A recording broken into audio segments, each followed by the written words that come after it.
Manchester United's 2-1 derby win over neighbours Manchester City was clouded in controversy after the Red Devils were awarded a dubious 78th minute equaliser.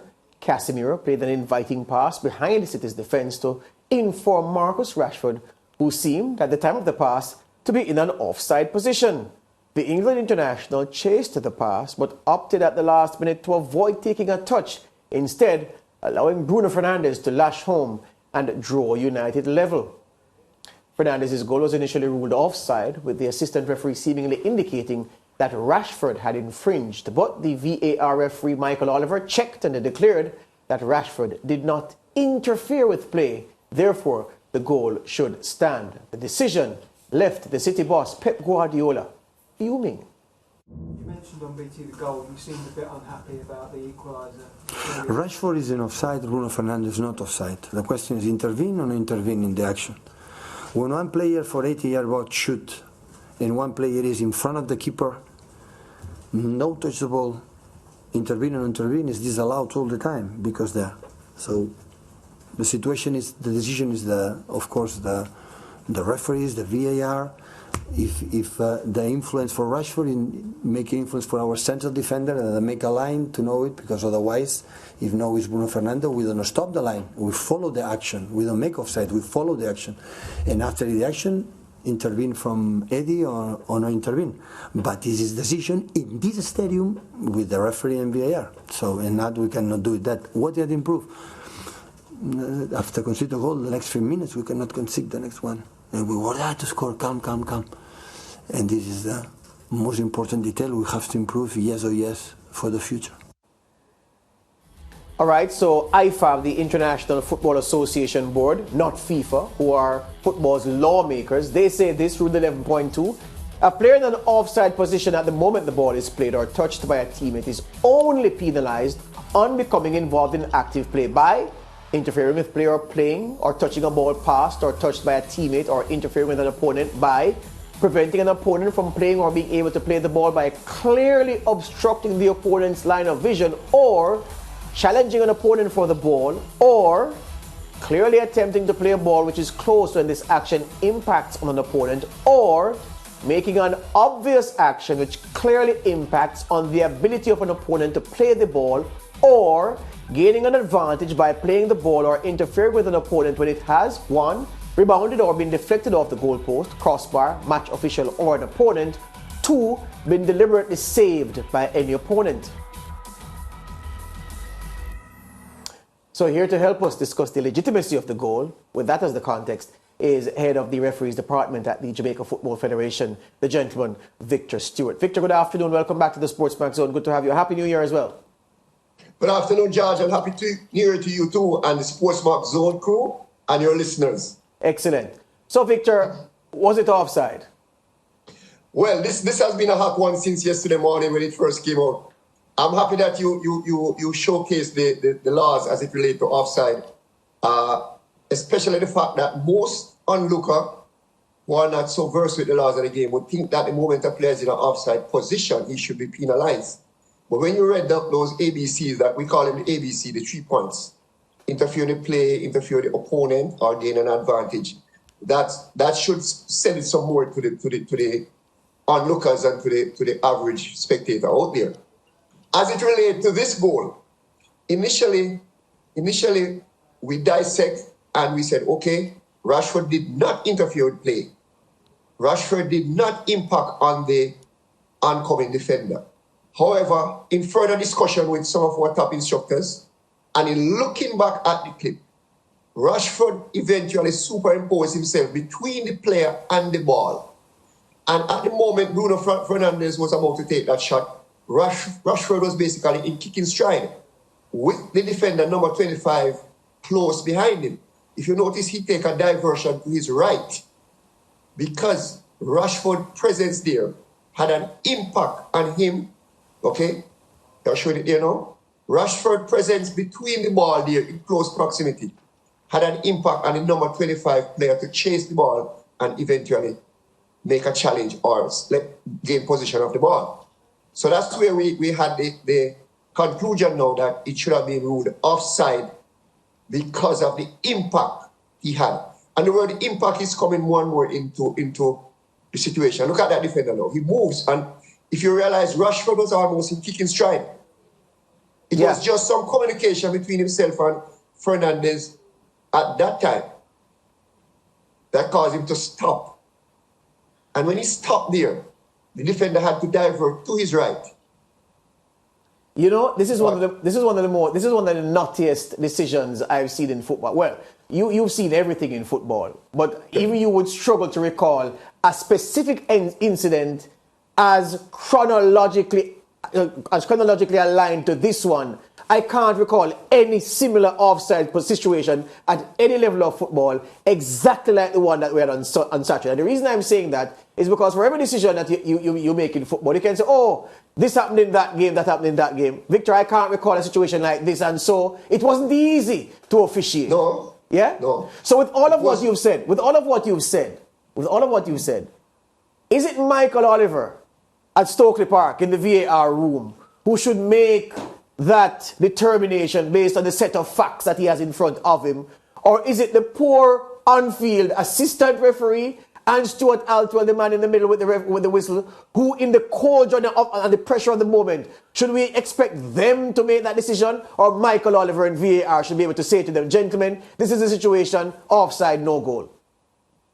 All right, so as we know it from the FIFA guidelines as it relates to VAR, if there are some discrepancy, the VAR operator would say to the referee, I'm recommending an on-field review. That is when the on-field referee will go to the referee operation room, take a look at a video from different angle at different speed, and then the referee, the on-field referee, make the decision. However, there are situations where the VAR operator, based on facts and law, facts, if the facts is there and he can see it at the moment, he can say, okay, it's all good. And his word to the referee will be check complete. If the VAR says to the referee, check complete, then that's where it ends. The referee will go what is there, with what is there. But here's the thing. I was saying we had a robust discussion about it in our production room this morning, the zone room. And I was saying to the team that, look, the letter of the law can be interpreted to support the decision that the referees ultimately made that it's a goal. Because based on the letter of the law, there's enough there to support that, yes, it's a goal. But there's also enough there to say, no, that goal should not have stood. And that's a difficulty in this situation. Well, when we speak with some of our top instructors in CONCACAF, the initial thought process was exactly what you said. This is 50-50. This is 54 goal, 54 offside. We were at that point at one point. And then when you look back at the video and you dissect every moment of the video from Rashford's start, the chase, to the point when Fernandes take the shot, you say, okay, it has some element that is skewing it towards being interfering or having an impact on the ability of the defensive players to make a challenge or a clearance. But question for you, Victor, on that point. Question for you. And this is the problem I've had with it since Saturday. Yes? People were saying, well, Manuel Akanji, the number 25 you spoke of for City, he said it in his post-game interview, and then the pundits ran with it on the various TV stations afterwards, that Akanji says he did not tackle the ball or seek to knock the ball away because Rashford was offside. And I'm saying that's the first mistake. Because the only person on the field who can make a decision about offside is the referee. Players have taken it upon themselves to see people in quote-unquote offside positions and then to act because, oh, the player is offside. That's a mistake. Yes. So it's the game of football is physical. It's not, while it is mental, it is actually a physical sport. So it's the action that you judge. We can't see what is in the player's head. We don't know if Rashford would have taken the shot. Yeah. So here is this now. Take out Bruno Fernandes out of the equation completely, George. Take out Bruno Fernandes. The moment that ball was played to and Rashford started to chase, with no teammate have an opportunity to come from an onside position to gain position, then you are obliged to take the call at that point. Yes. Because what are the things that's going to happen? He's going to follow the ball down to the penalty area. Yes. The goalkeeper may come. They may have a clash. You may have injury. Yes. And you're eventually going to call offside. Yes. The defender may retreat and make a challenge. you may have injuries, you may have other ramifications, and you eventually going to call offside if it's one-on-one. Yeah. However, as per the directive in terms of the guidelines to referees and assistant referees, if a player in offside position not interfering or impacting the opponent and the teammate is coming from an onside position, the instruction is to keep the flag down. And if there's no further impact, then it's no offside. So that is how the referees saw it at this point. Yes. When they awarded the goal. Yes. At their glance, at Michael Oliver's glance, okay, he's saying Rashford did not have an impact on the defender. Yeah. But what we think now is that there was some slight impact in terms of him being in front of the defender. The defender. But Victor, behind. That's where I want to go. Hold on, Victor. Adjust his speed. Adjust his speed. Hold on, Victor. Adjust his movement. I want to go there with you because again, look, I'm a Manchester United supporter. I'm happy the goal was given. I mean, I don't think it should have been given, but I'm happy it was given. But so set that aside. But Victor, when in all of the sequences, from the moment Casemiro played the pass, Rashford became active, Bruno became active, the defenders are covering. What did Rashford do that prevented Akanji or any of the covering defenders from tackling the ball if they wanted to? From what I saw, he did nothing to prevent them from kicking that ball away.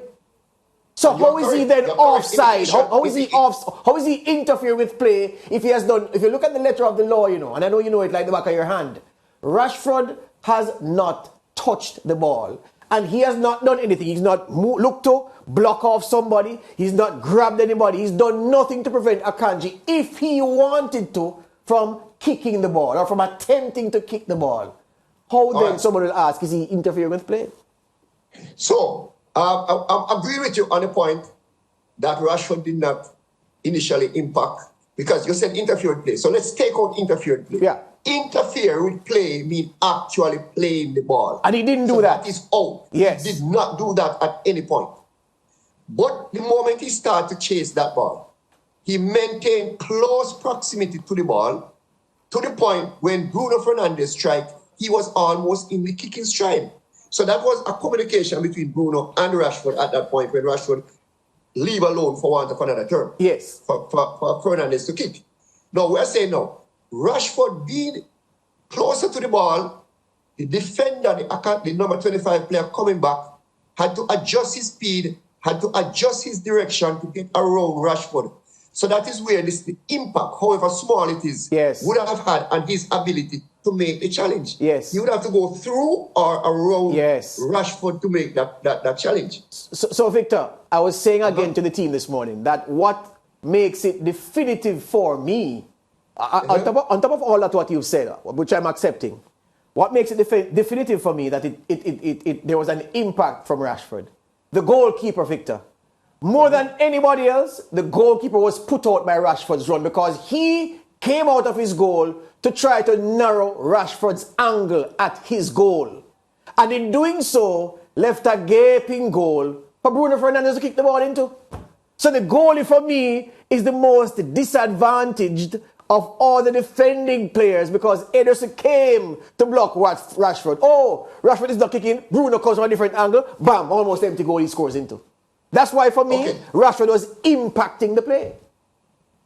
You could look at it from another point in terms of the goalkeeper also. The goalkeeper started to make preparation for a save from Rashford. Yes. Because Rashford was basically in the kicking stride. At the moment, if you look at the clip closely, you will see him pulling out of that. At that point when maybe some communication between himself and Bruno. Okay, let's say, okay, I am onside, you're offside, don't kick. Something to that effect. Yes. So the goalkeeper is reacting to Rashford, which, as you quite rightly say, may be an impact on him. But we are looking at it from the point of view that the number 25 could not get to the ball unless he go through or around. So while there was no touch on the defending player, it had an impact. Yeah. So the word impact, impact. Yes. What? Okay. Could he have traveled a millimeter faster than he was traveling to get to the ball? Could he have reached that ball? Yes. Maybe yes, but because Rashford was there, he had to go around Rashford. Yes. I take And that. that is the impact. That's an impact on him. I take He that. could have slide tackle.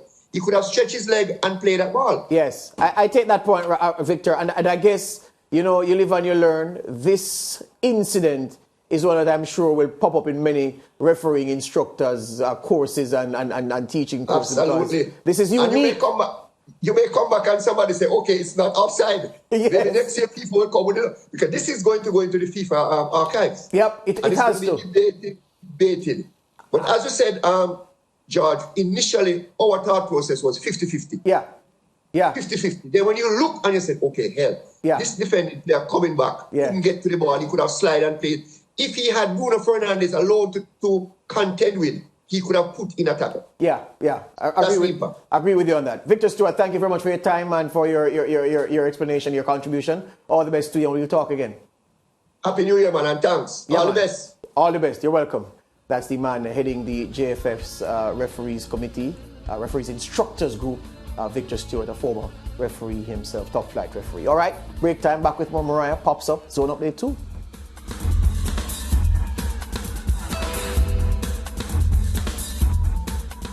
Stay with SportsMax on YouTube and follow us on all social pages for updates, news, and entertainment.